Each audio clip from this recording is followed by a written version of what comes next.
বজবজ পৌরসভার ৮ নম্বর ওয়ার্ডের মোল্লাপাড়ায় বড় একটি পুকুর ভরাটের অভিযোগ। মূলত বেআইনিভাবে একটি বড় পুকুরকে ভরাট করা হচ্ছে। পুকুরের বেশ কিছুটা অংশ, সেই অংশ ইতিমধ্যেই ভরাট করা হয়ে গিয়েছে। তাহলে প্রশ্ন উঠছে, গার্ডেন রিচ কাণ্ডের পর কিভাবে প্রশাসনের নজর এড়িয়ে বড় এই পুকুর ভরাটের কাজ চলছে? এই বিষয়ে বজবজ পৌরসভার পৌরপ্রধান গৌতম দাশগুপ্তর সাথে যোগাযোগ করা হলে তিনি জানান এই বিষয়ে তার কাছে কোনো অভিযোগ ছিল না, তবে সংবাদ মাধ্যমের মাধ্যমে তিনি বিষয় জানতে পারেন এবং ইতিমধ্যেই তিনি সেই কাজ বন্ধ করার নির্দেশ দেন। তিনি যেমনটা জানান যে কোনো রকম কোনো বেআইনি কাজ বরদাস্ত করা হবে না। এরকম কোনো খবর আমার কাছে নেই বা কোনো অভিযোগও পাইনি। গতকাল সন্ধ্যাবেলা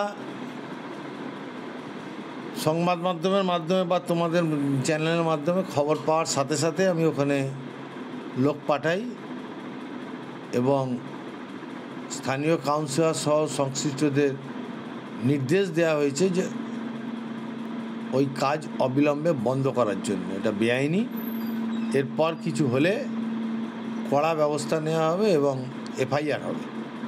ওই কাজ বন্ধ হয়ে গেছে। তার আগে পর্যন্ত কেউ কিছু জানায়নি, কোনো অভিযোগও করেনি। আমাদেরকে একটু মানুষ না জানালে তো আমরা সবটা জানতে পারি না। জানাবার সঙ্গে সঙ্গে যে কোনো ধরনের অনৈতিক হোক বেআইনি হোক কাজ বরদাস্ত করা হবে না।